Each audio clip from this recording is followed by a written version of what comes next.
Since the divorce, this is the first time in my life that I'm truly on my own.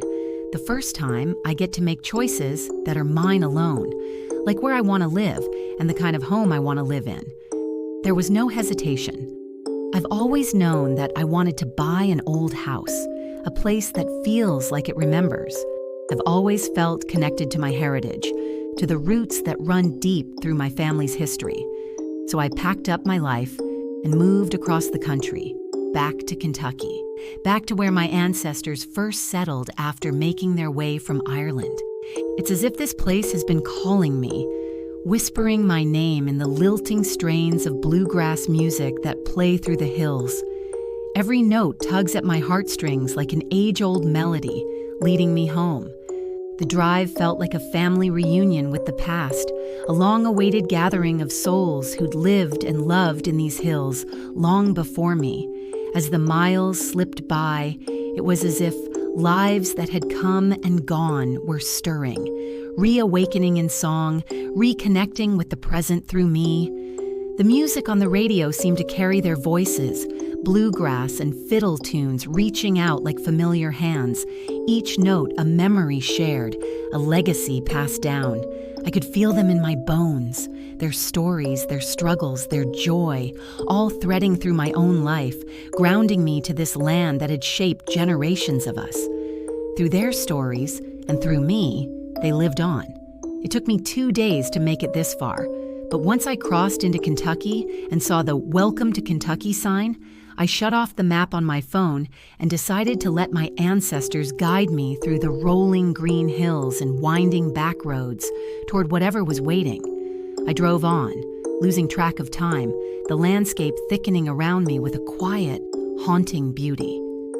After a couple of hours and half a tank of gas, I found myself turning down an old dirt road that veered off from the main highway, leading me deeper into the trees.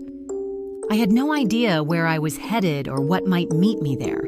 Maybe the barrel of a shotgun, with someone hollering at me to get off their land.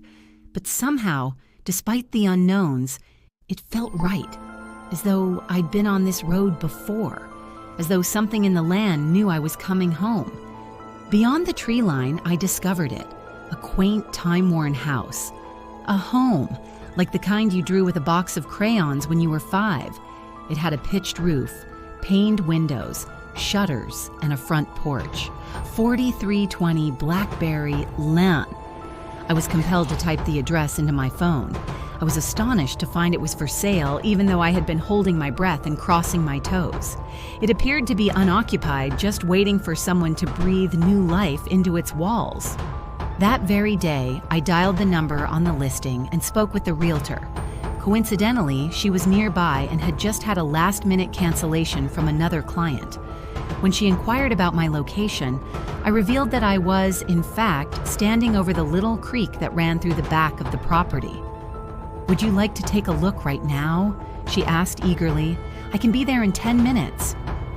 I was in a daze as I replied with an eager "yes," without pausing to consider the implications. True to her word, the realtor arrived precisely 10 minutes later. With a warm smile and a gentle southern drawl, she welcomed me, exuding the charm that seemed to embody the very spirit of the home. "This must be my lucky day," I smiled, feeling a wave of excitement wash over me. The realtor led me through the delightful little rooms, detailing the home's history and features. She explained that it had originally been built in 1928 by a skilled craftsman, whose meticulous attention to detail was evident in every corner.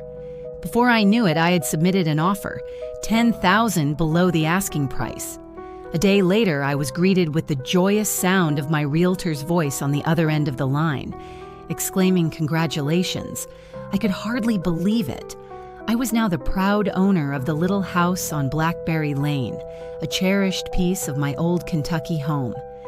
Soon after, I began filling each room with carefully chosen pieces from second-hand shops and estate sales, drawing on my eye for design to create warm, inviting spaces that reflected my Kentucky Scots-Irish heritage. Each item seemed to resonate with a sense of home, blending tradition with style and breathing new life into the little house on Blackberry Lane. As I worked, I uncovered small remnants of the past hidden throughout the house and property. In the attic, I stumbled upon a well-worn family Bible with a handwritten registry and a small cigar box brimming with old letters, postcards, and an empty perfume bottle. The bottle's Art Nouveau-style label, in purple, white, and gold, read California Perfume Co. New York, with hyacinth delicately printed around its neck, hinting at the fragrance it once held. Out of curiosity, I took a whiff. If that was what a hyacinth smelled like, well, no thank you. I'd stick to growing roses instead. Just then, I thought I heard a faint giggle over my left shoulder. Startled, I spun around with a gasp, only to find the room empty. I glanced around, searching for any explanation, but the silence was absolute. And then, my phone screen lit up, and Patti Loveless's "You'll Never Leave Harlan Alive" began to play. The song's haunting melody and lyrics, evoking memories of Kentucky and tracing one's roots, filled the room and lingered in my spirit. A sudden breeze swept in through the open window above the kitchen sink, rustling the pages of the family Bible I'd left on the dining table. The pages turned, settling open to the registry as if guided by an unseen hand. My heart skipped a beat, and I glanced around the room, sensing a strange presence lingering in the air. Slowly, I walked over and peered down at the family pedigree. In looping, elegant handwriting, written in ink that had faded over a century, I read the title, Miller Family Tree. A wave of dizziness washed over me, and I felt myself go faint, the room seeming to close in around this unexpected discovery. Miller? I whispered aloud. What were the chances? My finger traced the faded ink on the brittle page, stopping abruptly at one name, Benjamin McConnell Miller, born 1818, Harlan County, Kentucky. A wave of heat surged through me, followed by a chill that crept up my spine. I sank into a chair, stunned, asking myself if this could really be happening. Benjamin McConnell Miller, my great-grandfather. I recognized the name instantly, an echo from a family tree sketched in the pages of my baby book. This house, these roots. I hadn't just stumbled upon a home, I'd walked straight into my own family's history. I sat at the table for a long while, my fingers tracing the rough wood as the weight of my new home's history settled over me. The connection to my family felt eerie and undeniable, filling me with both curiosity and a hint of dread. After a long moment, I suddenly remembered the box of old letters I'd found in the attic. With a jolt, I sprang up, retrieved the box, and brought it back to the table. One by one, I unfolded each letter, leaning in close, savoring every faded word. Soon, a particular letter caught my attention. The writer was recounting a heated dispute involving Benjamin Miller, my own ancestor, and a nearby family across the ridge, the Walkers. My heart raced as I moved from letter to letter, piecing together an intense, long-standing feud. This wasn't just an isolated quarrel, it was a full-blown family rivalry, with pride, land, and grudges woven deep into every handwritten line. A local version of the Hatfields and McCoys, with my family at the center of a drama that still seemed to linger within these walls. As the last light of day faded beyond the ridge, casting long shadows over the house on Blackberry Lane, I felt myself pulled into the letters. Each line revealed something darker, more unsettling than the last. What started as a simple family feud between the Millers and the Walkers had twisted into something like a curse, generations deep, forged in blood and bound by coal. One letter hinted at an incident on a bitter winter's night, an accident, or maybe something worse, that changed everything. Benjamin Miller had found coal deep within the land his family claimed by right, and it wasn't long before the Walkers got word of it. Both families knew what that coal was worth: freedom from the grinding poverty of these hills and a chance to rise above the rest. But the story went deeper than that. The Walkers hadn't always been outsiders to that land. In fact, the very acres where Benjamin had found the coal seam had once belonged to them. Decades before the coal discovery, when times were lean and the Walkers were nearly destitute, the Millers had pressured them to sell. Benjamin's grandfather offered just enough to keep the Walkers from losing everything, but far less than what the land was truly worth. With no other options, the Walkers were forced to sell at the low price the Millers set, watching helplessly as their ancestral land passed into the hands of a family they had once considered friends. The resentment festered over the years. The Walkers believed the Millers had taken advantage of their hardship, exploiting their poverty to claim more land and grow their influence. When Benjamin discovered coal on the very parcel the Walkers had once owned, it felt like the final betrayal. Not only had the Millers taken their land, they'd also found the key to a fortune buried in the same ground the Walkers had been forced to abandon. The letters recounted the increasingly heated confrontations as Benjamin pushed forward, sinking shafts and hiring men from the town to dig deeper into the mountain. The Walkers had tried everything to get him to stop, insisting that they had a rightful claim to the coal seam's wealth. But Benjamin refused, his drive for riches blinding him to the grievances of the family who had once worked alongside his ancestors on that same land. As tensions mounted, so did rumors of sabotage. One letter, however, was different. It was written in Benjamin's shaky, hurried handwriting and addressed not to his family, but to the Walkers themselves. A desperate, almost pleading note written in the wake of the mine collapse that had claimed the lives of both families' men. "There's blood on every coal seam now," Benjamin had written, his pen scratching furiously.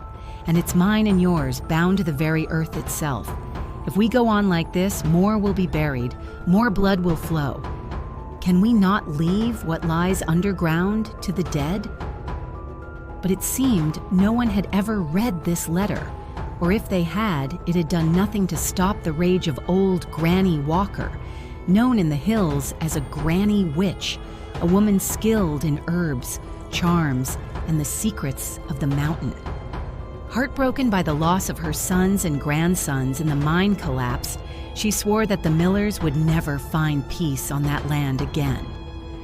One stormy night, she went up the mountain clutching an iron nail, with her voice raised to the heavens and her face turned toward the ground beneath her feet. She placed a curse on the land. "Let no Miller ever know peace here," she intoned, her voice carrying like wind through the pines. "Let the mountain claim them one by blood and by bone, until they know the pain they've sown."